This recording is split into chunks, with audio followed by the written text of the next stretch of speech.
person we're here to speak today is a guy who's been shrouded in mystery ever since he came to LUMS. And this is a person who sort of looks like a mixture between Dumbledore, Einstein, and Maulana Tariq Jameel, who has had rumors about him, I think, pretty much since the time he's been here. You can see some of the rumors on the poster as well. There are a couple of more interesting ones that we declined to put on the poster that he might address himself if he wants to. So Dr. Arif Zaman actually has had a tremendous contribution to LUMS over the years, since soon after it was founded. He's taught at LUMS for almost 25 years. And he's probably taught more different courses than anybody else at LUMS. Because whenever they didn't have an expert in a particular area, they would say, aha, Arif Zaman, he's an expert in pretty much everything, let's give it to him. So any course really that they didn't have anybody to teach, Arif Zaman was tasked with handling that. And he's contributed to the RO, he's contributed to different committees, he's contributed as the head of the computer science department, he's contributed in many different areas in LUMS. So a little bit about his background. Arif Saab completed his PhD in statistics from Stanford in 1981. And he taught at Florida State University and the University of Purdue before he joined LUMS in '94. I actually first came across Arif Zaman when I came to LUMS as a participant in the very first sci-fi. And I heard him speak in the opening ceremony. And when he came up on stage, I was like, Baba ji, pata nahi kya baat karenge. But then when I heard him talk about pata nahi theory of special relativity tha, ya infinity of infinities tha, ya something like that, so my mind was pretty blown. And he was one of the reasons that I came to LUMS in the first place. So I actually would like to share part of an email from another student, not myself, which highlights from a personal perspective what Arif Zaman Saab does and has done for so many students. So this is from a student who graduated in 2016. So he says, let me just shed some light on what he has unknowingly done for me just to emphasize how influential he is. Frankly, he is the reason I decided to come to LUMS. I heard him speak for the first time in 2012. The first course he taught me was Cal 1 in fall 2012. Believe me when I say this, that the way he taught this course was nothing short of pure magic. How he takes a basic concept and then writes a story around it to get to the actual topic being studied can make jaws drop and make anyone passionate about even the dullest of things. I took numerous other courses from him as well with the same story. But what I will always remember him for is the single most important piece of advice that anyone has given me. I've cut out the advice because it's a bit personal. But he says, this advice and numerous others made me a far better computer scientist than any course at LUMS ever did. These kind of encouragements are the reason I'm at Brown today and I'm happy. I owe him a lot. And this is just one of countless such stories, and countless students have benefited from his advice and from his teaching. And he's the kind of man who teaches you a lot without saying anything. So he wasn't always this way. In fact, from what I've heard, sir, with all due respect, that in college he was extremely different. And in fact, one of the rumors, so-called rumors that surround him is that he was the inventor of one of the earliest worms that took over the Stanford network when he was a student there, right? So what we want to find out today is what led him to choose this particular lifestyle, what made him the way he is today, and how we can learn from his wealth of experience. So without further ado, Dr. Arif Zaman.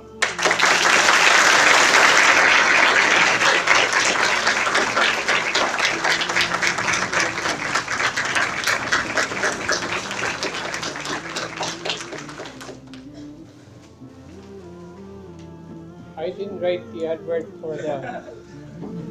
He's the person to blame.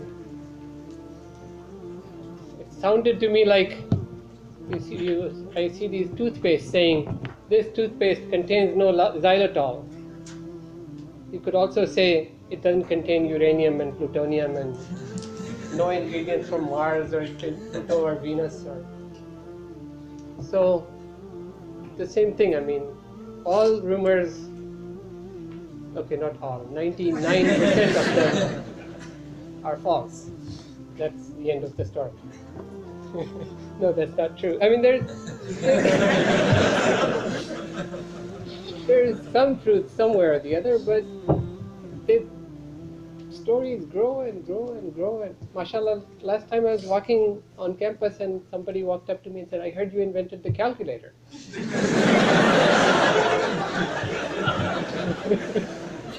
So they just get bigger and bigger. I guess it's called exponential growth or something. So there is a truth, for example, that my PhD was on random numbers. No, actually, no, not my PhD. It was random numbers I got interested in after my PhD. I had a colleague who was very interested in random numbers, and I started working on it with him. And then basically I invented a new kind of random number generator. And my work stopped at that point. I created that one and I stopped, but other people liked that idea and carried it further. And some derivative of a derivative of a derivative of that random number generator is actually used in a number of routines, including MATLAB and other places. So there is a grain of truth somewhere in that. But it's not my random, it's much improved. Other people took it and took that idea much further than I did. So just like that, some things have something that's a kernel of truth, and then there's a lot of hyperbole. But the title, I always sort of I'm embarrassed about the title because, I was born Muslim to a Muslim family, and how I came to Islam is sort of well, that's how it happened.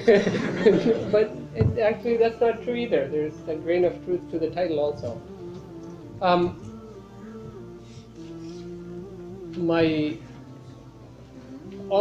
Most of my ancestors, I know my family tree back to about 10 generations or so, and it's Maulvi so-and-so, son of Maulvi so-and-so, son of Maulvi so-and-so.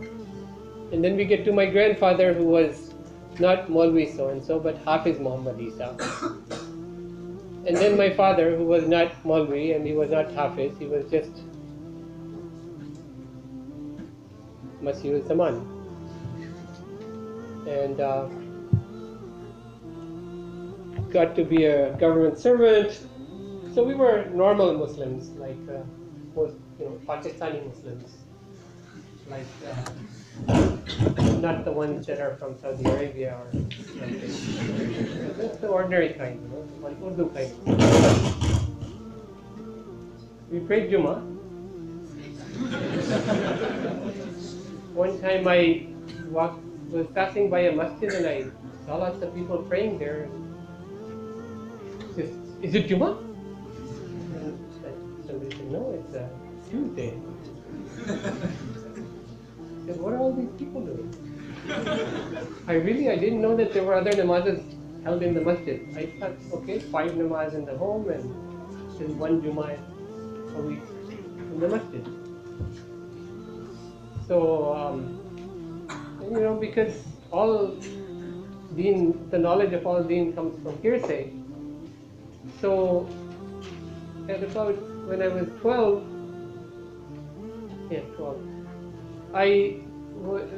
my parents were living in Sudan. I was with them, but then they were planning to come back to Pakistan. And because of the school timings, I was sent ahead because the school would start. So I was sent ahead and I went to Dhaka, which was in East Pakistan. And I started school there. Now, I had to live with somebody and there were some relatives nearby. So I lived with them and they were very religious and they had a very strict discipline in their house. You had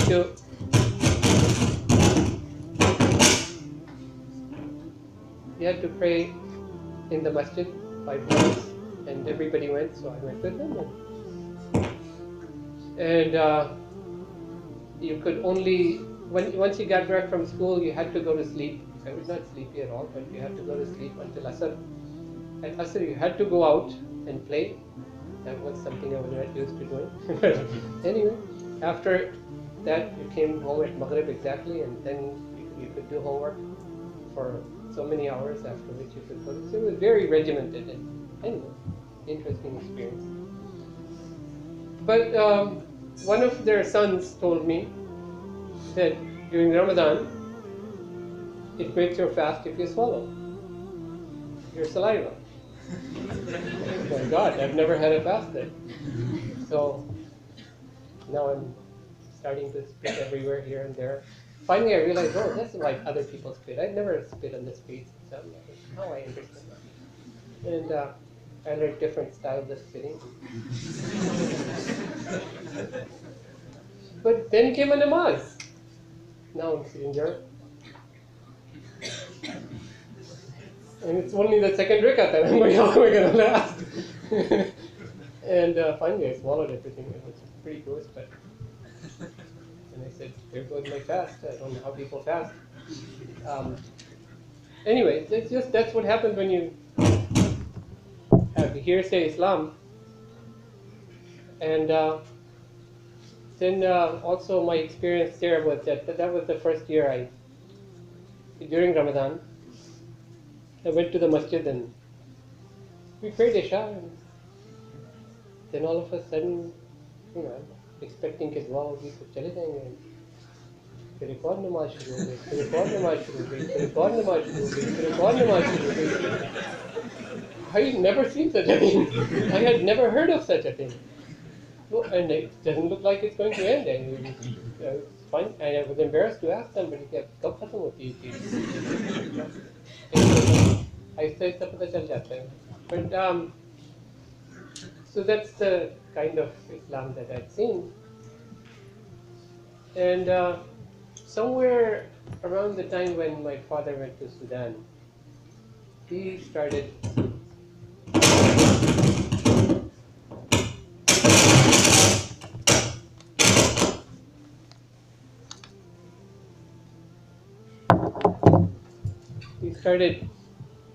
he did a Hajj, and that sort of began his journey. And slowly he got more and more interested. And then he tried to fix us. But, I mean, we were far too gone to be fixed. But he tried, and it was interesting. He started doing tafsir of Quran in the house and trying other things. He himself was exploring, and in the process, somewhere or the other, he found Tablighi Jamaat and started going out with them. And it was like he was going in this direction and I was headed off to the US. At age 15, I left for a bachelor's program in California. And about like when I was 12 or so, that's when my father also started to become religious. So he headed this way, I headed that. And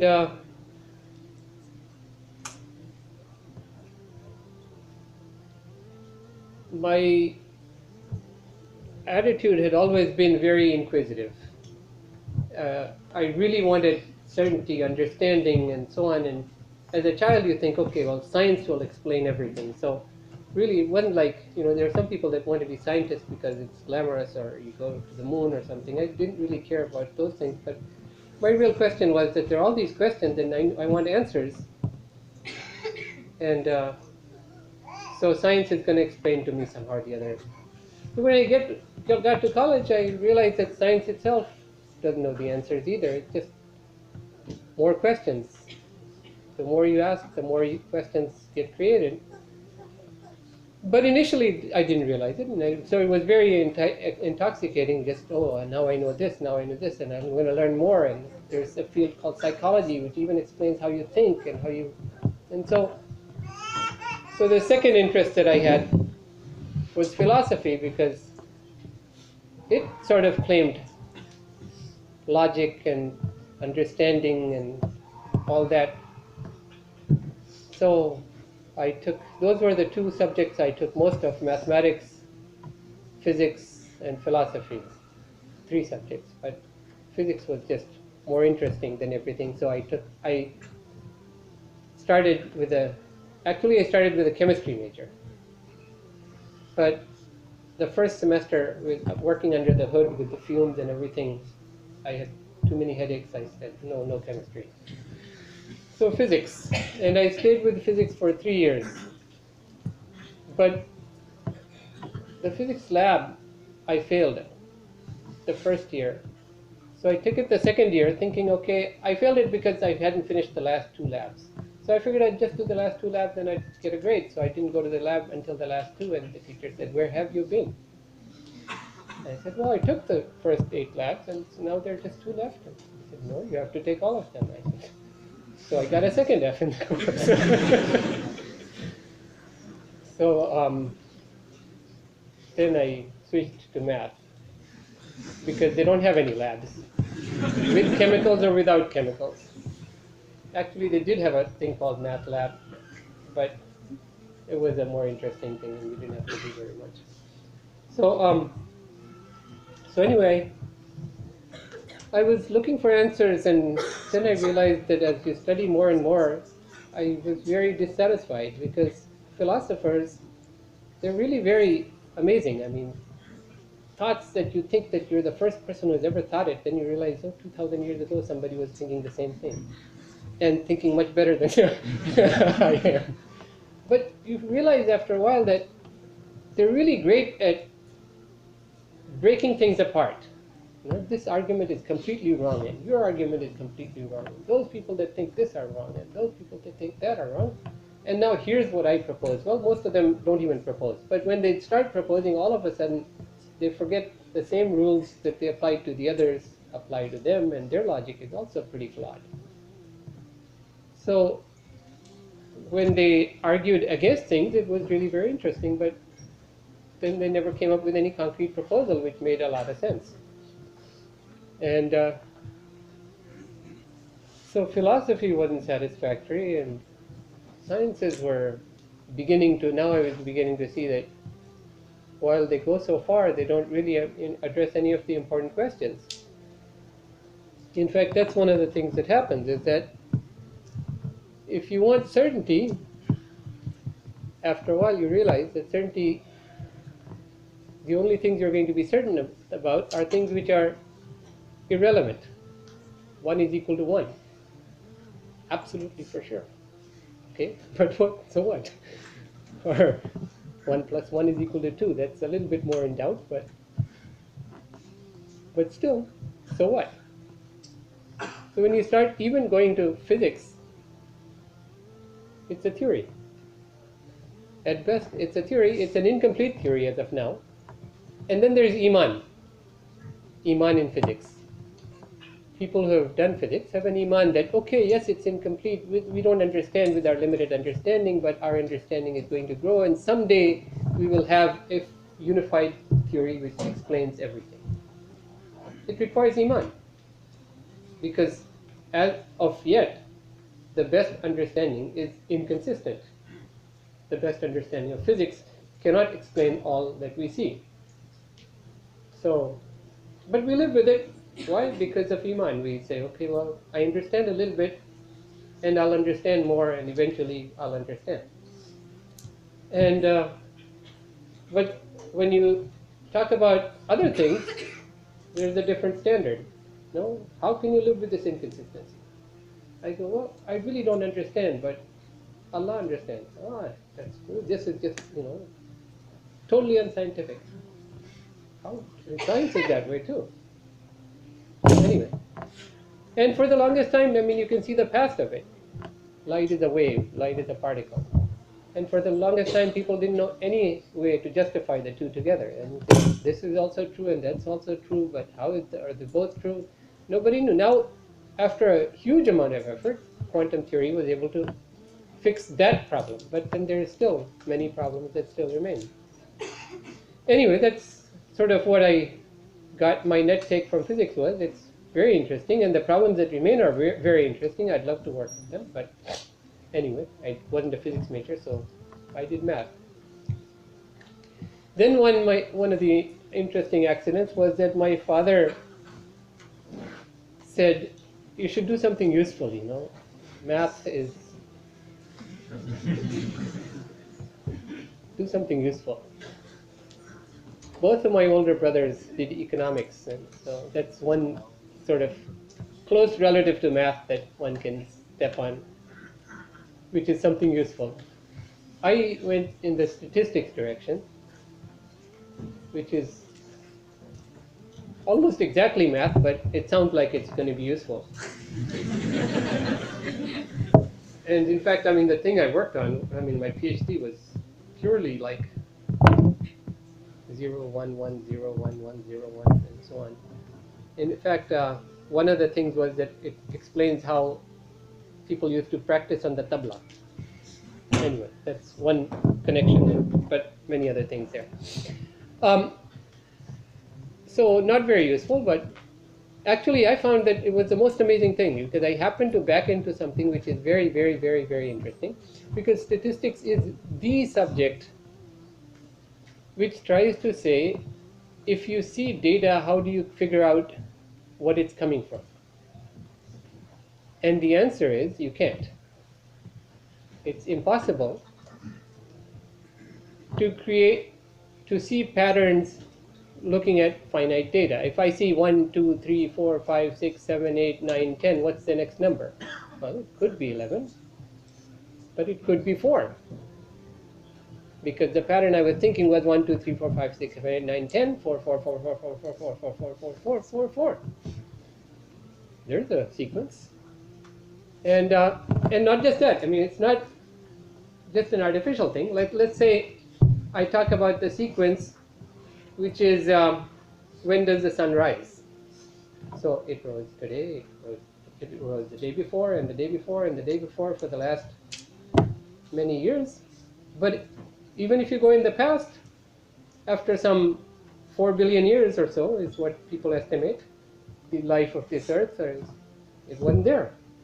The sun didn't rise before 4 billion years. And also, according to scientists at least, after some billion years or so, or whatever the life is, the sun will supernova and it will not rise again. So if you look at the sequence of ones where the sun rises, it's lots of zeros followed by 100 billion ones, and then zeros again.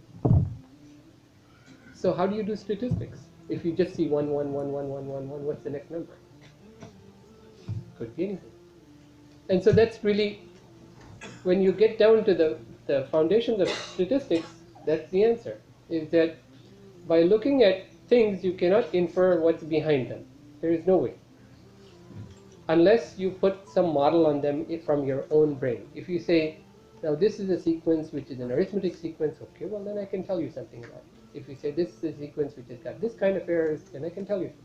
But you have to make assumptions. So this concept that science has is very naive. Let the data speak. You can't.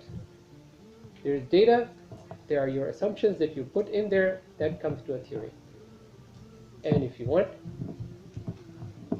there are lots of scientific theories that you can come up with. For example, one is that there are laws of physics that operate usually, and then every so often Allah chooses to violate some of them. And that's another theory. So all I'm saying is that it's not a logical conclusion anywhere. That the certainty that I was looking for, it was nowhere to be found. But anyway, that's not what I realized at the time.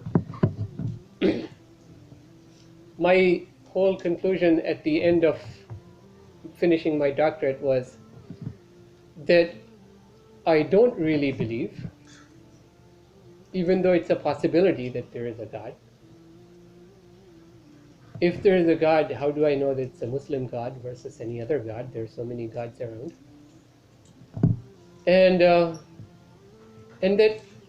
how am I going to, with this uncertain belief, how am I going to possibly live the rest of my life on such shaky ground? I mean, it's a lot of sacrifice to just get up every day and do this and do that. It just didn't seem possible. And I never felt like I knew any way that one could get to that kind of belief. So I just pretty much ignored it. I guess you call that agnostic. Um, then I finished my PhD. I came home. Now my father was likes to act very simple, and so it was like, for example, one of my cousins got a doctorate, PhD in electrical engineering. He came home and he said, "I got a PhD in electrical engineering." He just gotten his PhD, and my father goes, "Oh, you got a PhD in electrical engineering? Oh, that's really good. I mean, I have something that you could help me with then." I said, "Oh, great. Yes, tell me what." That light, could you turn it off? I'm trying to... So when I came home, he said, "So you've got your PhD?" I said, "Yes." He said, "Take a piece of paper, draw 2 columns. In the left one, write down how many years it took to work up to that PhD. Start from KG, nursery, whatever you want to, and just add up the time you spent." So I did, and the second column he asked me to write down how much time I'd spent learning about Deen. I was made to read the Quran, Nazra. I don't remember if I finished the whole thing, but at least 5 paras I know I read. And then that 1 year that I spent in Bangladesh, East Pakistan, where I went to 5 times namaz. That was that. And all the Jumas.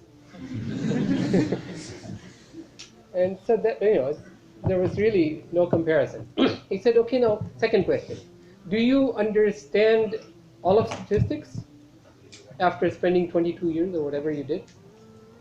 I said, "No, not all of statistics, but, I understand much of it." He said, "Okay, the big questions in statistics, can you decide amongst them as to what's correct about them?" I said, "The reason they're big questions is because amongst the greatest statisticians in the world, there's a disagreement.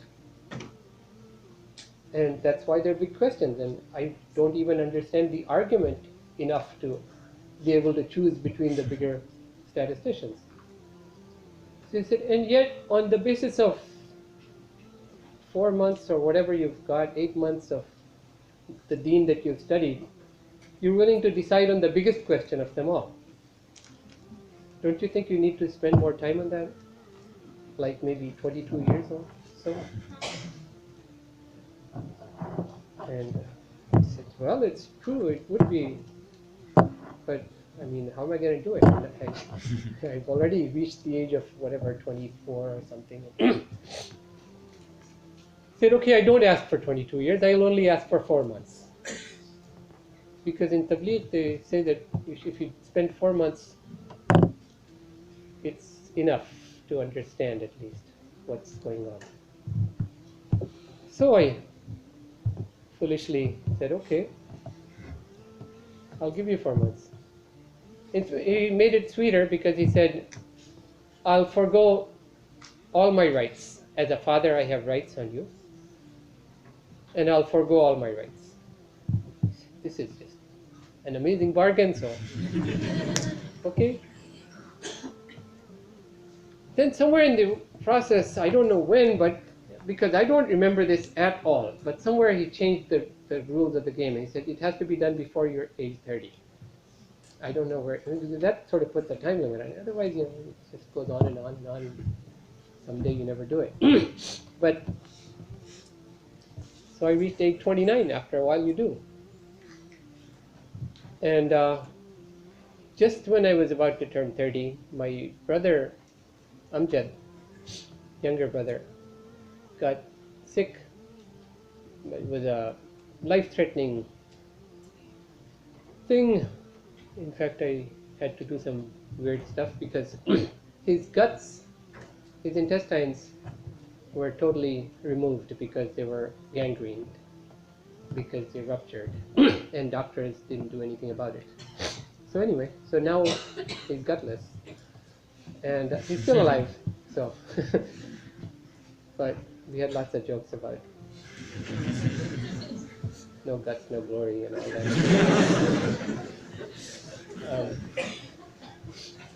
So when I was in the U.S., but I figured that at that time, I showed the doctor what had happened, and he said, look, there is simply no chance of him surviving.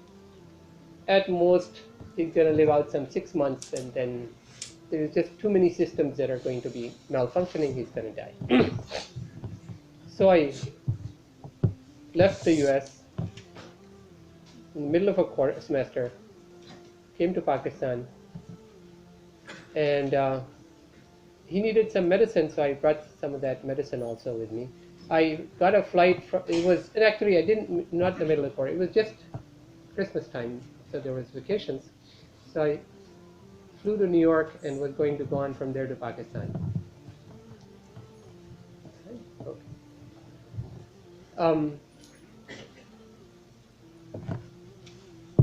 I reached New York from Florida, and I realized I didn't have my passport with me. I couldn't remember where I put it, but I went to the airline. This is 1984 or something like this, much before 9/11. So I said to the person at the desk, I said, look, I don't have my passport. Then you can't travel. I said, can I talk to your supervisor? So she got somebody else. And said, look, I don't have my passport, but I'm from Pakistan. I'm carrying some important medicine, life-saving medicine. And I'm a Pakistani. I can get into Pakistan without any problem. She said, look, this is not how it works. You have to have a passport. I said, yeah, but this is very important. She said, look, if we board you on the plane and you get deported from there, then we'll have to pay the cost of bringing you back plus a $20,000 fine. I said, look, I won't get deported. How can I get deported? Where are they going to deport me? I don't have a US passport either, right? And so, am I American? I mean, obviously I'm Pakistani. So she said, okay, go ahead. That was that. So I went on a plane, didn't have a passport, got to Karachi airport, I think, yeah. And I was the first off the plane. I got right up there to the desk and I said, look, this is the problem. I don't have a passport. And what? You don't have a passport? How are you traveling? Then he didn't know what to do, so he said, you stand there. So here's his desk. He told me to stand here. I'm standing there, standing there. Somebody else walked up to me and said, what's your problem? I explained to him. He said, no, this is a problem. And he left. Second person came in, same thing. Third person came. He said, look, whoever deals with you is going to have to make a decision, and then they're going to be responsible for that decision.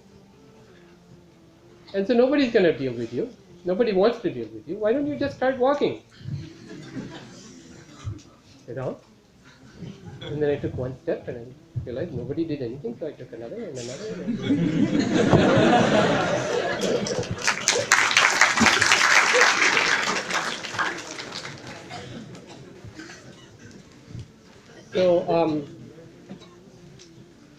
So I got to Pakistan, then getting back to the US was another problem, but that's another story because I didn't have a passport and I didn't have a visa. And in fact, I'd applied for immigration. Once you've applied for immigration, you can't go back in unless it goes one way or the other. So anyway, but that was a separate thing. So after that, I got back to the US, and now it's time for spending 4 months. The promise comes due. I have no belief. I have no reason to spend these 4 months, except for the fact that I made a promise. And I really don't want to. It's going to be very boring, as far as I can tell. So I asked my father to forgive. He said, no, this is not something that's negotiable. I told my brother, I said, Amjad, you know, I really want to spend this summer with you. I'll do 4 months next year. He said, look, I don't know when I might die, and I don't want to face Allah saying that I had detracted you from his path, so why didn't you go? So I mean, all hopes of rescue were gone, so finally I went. And once I got there, basically you go to Raiwind, and it's pretty close to here. And most people that go there have seen the Tablighi Jamaat and done a few things before, so they have some idea what's going on. I had no idea what's going on. Walk in there, and usually there's a place right up front near the door where they tell you what's going on. I happened to just walk in sort of so casually that they didn't notice. And so I walked in, and there was a bayan going on. I sat down, listened to it. Then the next namaz happened, and another bayan, and the next namaz happened, and some more talk and talk and talk. And I'd never heard so much talk. And I'm getting hungry. I don't know where food is and where you sleep and what. And so I didn't know anything. So anyway, after a while, somebody explained. I saw some people going, and I said, "Where do you eat?" And so I learned what's going on. But then I had to make this decision as to what am I going to do here? Because I'm going to be going around asking people, look, you should trust in Allah. Allah is going to help you. Sell your cow and God in the path of Allah. And I know that when you sell this cow, it's going to just be broke. It's like, well, how do you invite people to trust in Allah and do things when you don't trust in Allah yourself? So I had to make some decision. One possibility was to just, I have to just count the days and have fun, ask people, can Allah make a rock that he can't move? And ask some simple, because most of the people there, especially at that time, were rather simple Pathans and Mewatis and other not very educated people, so you could really have some fun if you wanted to.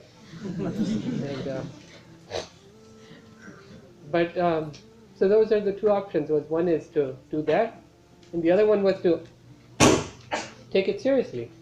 So I said, well, I've got to spend the 4 months anyway.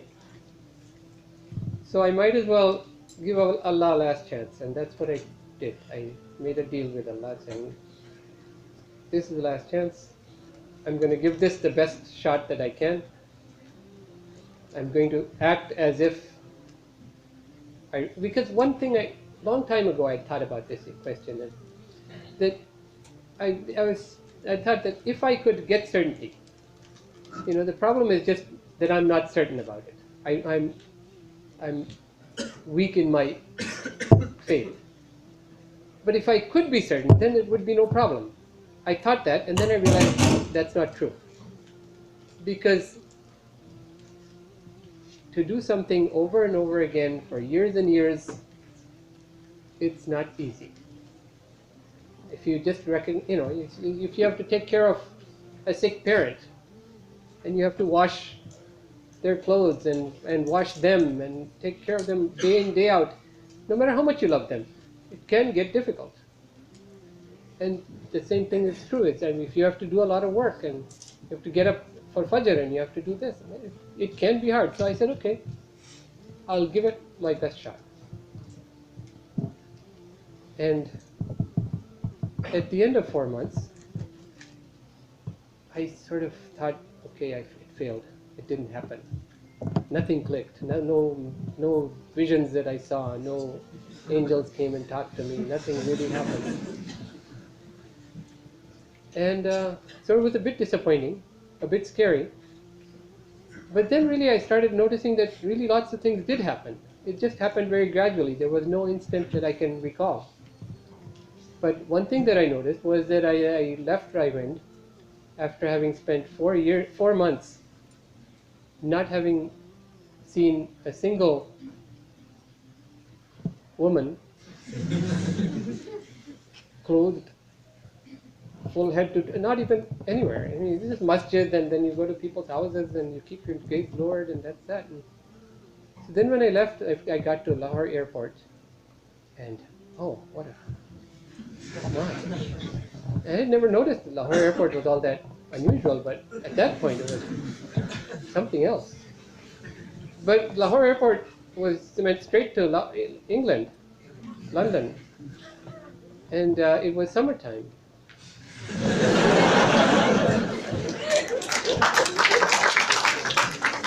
And the next stop was New York, and the next one was Florida. So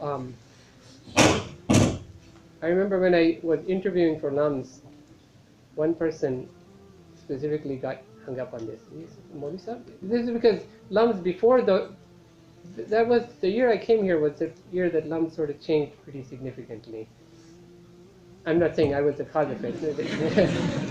LUMS itself changed. But one of the professors, he asked me, you know, this is a co-educational institution. I said, yeah, I know.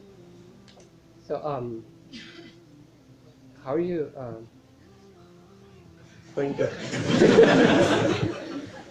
And I said, you know, I taught in Florida. And they were co-educational too. In fact, there were girls at university.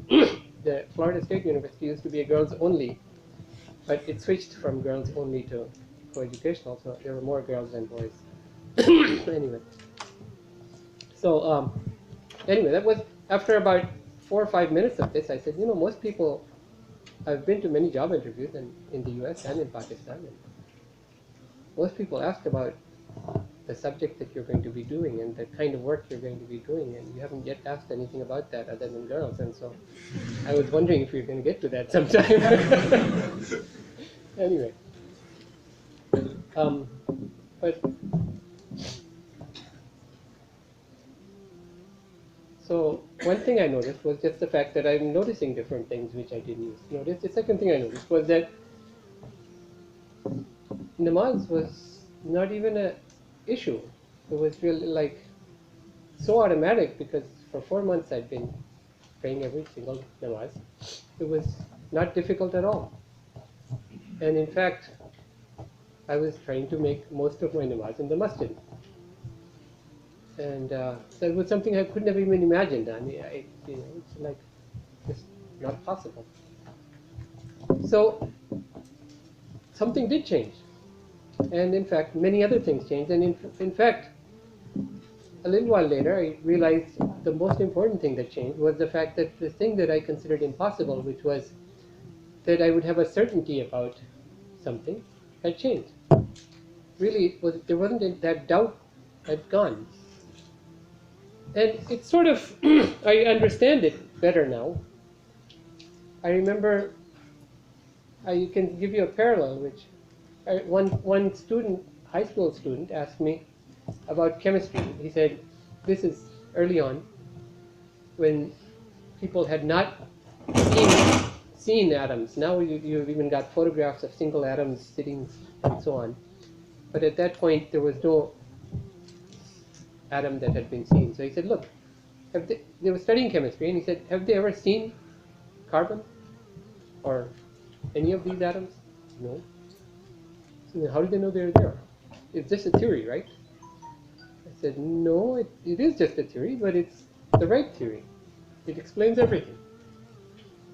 I was defending science at the time, and I do still defend the science. Practically speaking, you have as much a certainty as you have of the fact that, you know, you are you. I don't even know if I'm me. You know, that could be not true. Or I know I'm absolutely certain that my father is my father and my mother is my mother. But you know, it could be I was switched as a baby. All these things do happen. But the point is that you work with practical certainty, and with practical certainty, you can say chemistry is correct. But that same student then took the chemistry course, did the labs, tried it out themselves. 1 semester later or 1 year later, you talk to them and they say, yeah, now I understand. It's true. Now there's no theory about it. It's true. And that's exactly how it is. If you sit there and talk about hypothetical Islam, you can discuss it all you want. But when you try and live it and experience it, then you get enough confirmation that it really is obvious that it's true. But you have to engage with it. If you just want to talk about it as a book, as a theory, it's just a theory. That's all it is. But, and I mean, there's so many stories that I could give you, but I just want to give one or two. There was a friend, I was doing 40 days in London, in England, and there was a British Muslim that was in our Jamaat, and he and I were paired up to do the cooking at the time. So we were just talking, and I asked, how did you get the 40 days off? And he said, well, actually, I tried to get them off, but I didn't get a vacation, so I resigned. I said, in Tabligh, they recommend that you shouldn't resign, but you should try and get your vacation officially, because if you do, then you open up the way for others to ask for a vacation also. So the same thing happened at LUMS. When I came in, I said, look, I get sick for 40 days consecutively every year. Because that's what they recommend, 40 days every year. So he laughed, he understood what was going on. The Vice Chancellor at the time, I guess at that time it was the Dean was the highest office, but Dr. Wasim Azhar. So he said, okay. I said, I don't mind, you've got the freedom to put it anywhere in the year, but every year I do want 40 days. So he said, okay. There was one time that they asked me not to go in the summertime. Then it became November. I said, what's going to happen? So finally, Dr. Wasim Azhar himself taught my course so that I could go for 40 days. That was fun because for the first time I went in winter. As a teacher, you're forced to go in summers. It's hot, it's not fun. The days are extremely long, the nights are short, and then they recommend you get up with the tahajjud as well. And where are you going to sleep? But here it was exactly the opposite. Nice weather, long nights, you sleep and you sleep and you sleep some more, and finally you say, I might as well get up for tahajjud. I mean, I'm not sleepy anymore. So anyway, but so this guy, he said, I tried for vacation, but I couldn't get it, so I resigned. I said, you shouldn't do it. He said, actually, it doesn't matter because I slaughtered chicken. And I said, I told my boss it's Ramzan, I'm going to take off for 40 days. My boss said, look, this is the season. We sell as many chickens during Ramzan as we sell in the entire year. He said, okay, so you get 12 times as much profit. I'm getting 70 times as much profit in Ramadan for my deeds, and so I'm going to go. And so he left. And so he was telling me about how he came to Islam. And he said, no, he had become a Muslim. Then he said, I was uncertain. So I asked, I read about the fact that Musa alayhi salam asked for, Ibrahim alayhi salam asked for a sign. So he said, I should ask for a sign. So he made dua. Just early on in his Islam, he made dua, oh Allah, show me a sign. Then a little while later he thought about it. He said, how am I going to know it's a sign? It's like, I should make it more specific. So he raised his hands again. He said, oh Allah, show me a white feather. Because he'd just recently become a Muslim, he was jobless. He was looking for a job. That day, he found a job. Guess what? Slaughtering chickens. He said, I was knee deep in white feathers. I just asked for one feather. And so he said, even if I leave the job, the chickens won't leave me. Then he showed me a letter. He had it in his breast pocket just like this. Piece of paper, a little bit old, bent, almost ripping at the pieces. I looked at it. It was only a few months old. A letter from the Saudi embassy addressed personally to him, saying, we would like you to deliver so many tons of chicken to us, halal chicken to us, every day. I said, why are you working for somebody else? You should set up your own business. He said, no, I'm going to be looking for a job again. I said, why? No, give me the chance. And he said, when I slaughter for somebody else, every single chicken that I slaughter, I know I slaughter. If I'm going to be delivering that many tons of chicken, I can't slaughter that many. If I'm going to hire others, I don't know how careful they will be.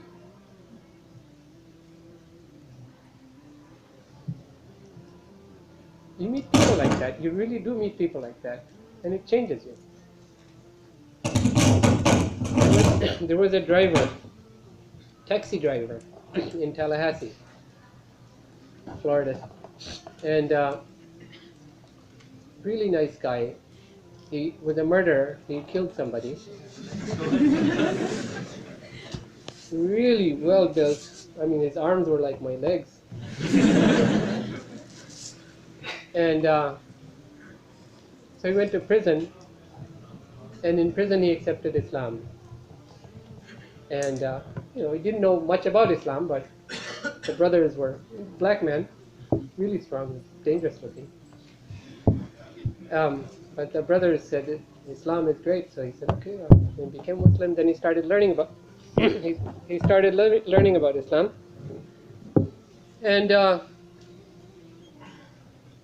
he would also go out with us for tabligh. And he drove a taxi. At that time, it was radio cab, so you had to. There was a central station that took calls and asked the taxi driver. So he gave them the namaz times to his company and said, look, between this time and this time, don't call me. Then he realized that he needed to expand the time, so he expanded the time just to make sure, because he made 5 times prayers in the masjid always. And he learned how to read the Quran. Alhamdulillah, I taught him. I just think because as soon as he learned it, all the time that he had free in the taxi, he would be reciting Quran. But one day, he was at the airport, and this guy comes running out, throws his bag in the taxi, jumps in and says, drive. So he started driving faster. Okay, where are we going? Jacksonville. Jacksonville is a city about 180 miles from Florida. He said, I missed my flight, but if you drive, I can get the connecting flight. It's 180 miles, nice freeway, it takes 3 hours or so. And so the plane would have taken 1 hour, but landing, deport, so you can make it. But only if you drive fast. So he's driving. And then all of a sudden he realizes 3 hours, he's going to miss Asr. Completely. This man never missed namaz in the masjid. And now he's just going to miss Asr completely. He said, I started sweating, my heart started beating funny. I just didn't know what to do. And then the car stopped. The taxi stopped. Just something went wrong. So he pulled over to the side, put the front up, the hood up. Just that's an indication that the car is broken. Then he went to the back, took out a bottle of Pepsi that he always keeps in the car, filled with water, a Pepsi bottle.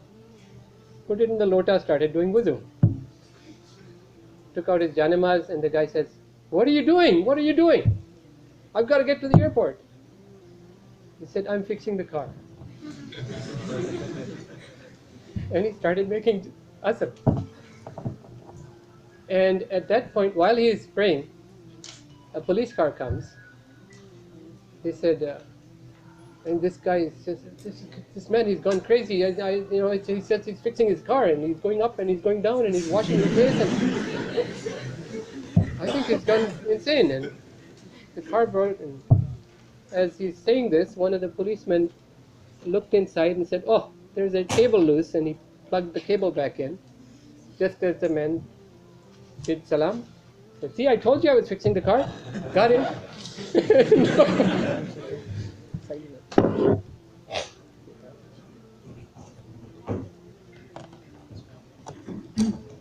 Anyway, I'm just saying that you can call all this coincidence. It's fine. There are two theories. But for the person that wants to, there is lots that Allah is going to show you. But not if you're not going to go seeking. It's not like you can't study physics and understand what quantum mechanics is, but it's not going to come knocking at your door while you're selling pawns. If you want to learn quantum mechanics, you can, but you have to go where quantum mechanics is taught.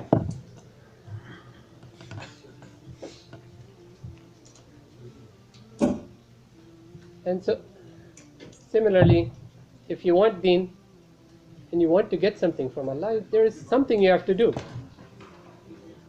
And that's all I ask is, make the deal that my father made with me. I do the 4 months and you'll see yourself. But I don't have any claims on you, so all I can say is try it. It's something that's worth. I said this to a physics professor once. I said, look, in the old days, physics used to be done sitting in an armchair. What do you think? Do heavy objects fall faster or light objects fall, or do they fall at the same time, speed? I think this and I think that and so on. And then came the age of experimental physics where you said, okay, we've got a good theory, now let's try it out. And when you try it out, you find that things which are heavy and things which are light fall at the same speed. Pretty much, ignoring air resistance. But I said, so the same thing. Here I am telling you something, and you think maybe it won't work. I'm telling you, I've tried it at least, and I know thousands of other people that have tried it. And it does work. So why don't you want to at least give the experiment a try? And then see if it convinces you. If not, you've lost nothing really, because then there's not much meaning to life anyway. So your time isn't worth anything anyway. Okay? Namaz time soon, so I'll call it quits. Any questions? I'll take a few. Yes?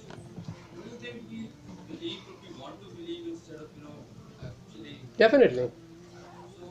So, so can't you argue that in the case of the taxi driver and in the case of the weatherman, instead of just taking it as a coincidence, you believe it what that's the point about statistics, is that you believe what you want to believe. You have to start with where you start with. But even if you believe what you want to believe, data can sometimes convince you otherwise. Right? So you start off with what you want to believe. But then data might convince you that you're wrong. In that case, change your mind. That's what I'm saying. Give it a try, and I have my data, you'll have yours. Right?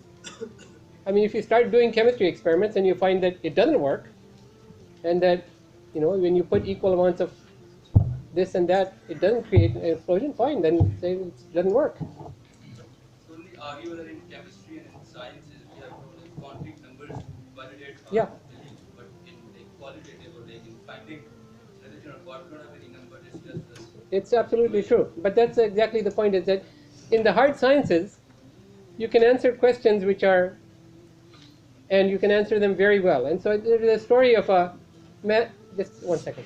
There was a man who was looking for his camel. He lost his camel. And so he was looking and not finding it. So somebody said, well, where did you lose it? He said, I lost it way out there. So why are you searching for it here? He said, well, there's light over here. So I'm looking for it where the light is, just because it's easier to find things in the light. So the point is that all the interesting questions, science can't answer. So the science says, we won't talk about the interesting questions, let's talk about the questions we can solve. Those are lots of light, we can solve them, they're easy questions, but they're not the interesting questions. People are very much more complicated. Life is much more complicated. What's life, what's death? Those are really, science is not even close to answering them. What's intelligence? What's morality? Like, there's no answer. That science are not even like centuries away from being able to even think about those things. So, science solves its questions and with great certainty, and they're useless. And the things that you really need to know, there is ambiguity about. You're right. That's what I'm saying is that Allah has a personal relationship with anybody, and it's His promise that He will guide those who strive. And so try it. It's another experiment in a different domain. Yeah. Go ahead. Experience that you have personally yourself, people from beliefs, Yes. more than Christians and atheists, they would have the same experience or close to that. How would you reconcile that, and finally, how did you find the Muslim God? It's really true, but time is short. But anyway, I'll say the point is that I find that in all religions there are strong pointers to Islam. I mean, especially in the revealed religions, in Christianity and Judaism. I'm close friends with Jews and Christians, and one person handed me a Bible once I was walking by. I opened a random page, and it says, somebody came to Isa alayhi salam and said, "Good master, good Lord." And Isa alayhi salam said, "Don't call me good. Good is the one who sent me." Now, this is exactly what our belief is.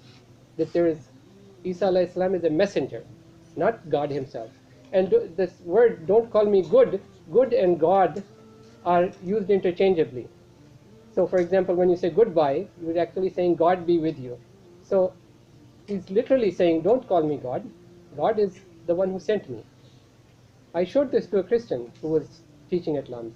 He said, "Yeah, that's the interpretation that the Muslims put on it, but we give it a different interpretation." But all I'm saying is that if you're looking for it, you'll see pointers directly in the revealed scriptures of both the Torah and the Injil. That you're right. Right. Exactly. So all I'm saying is that if they strive, I expect from Allah's promise that they will get it. If they strive to find. If they're satisfied with the worldly life and ignore it, I think they will. If they strive. Because as I'm saying, everywhere it seems like the pointers are in the same direction. But that's my belief, because actually I believe that actually the guidance comes from Allah. Now, that's my belief.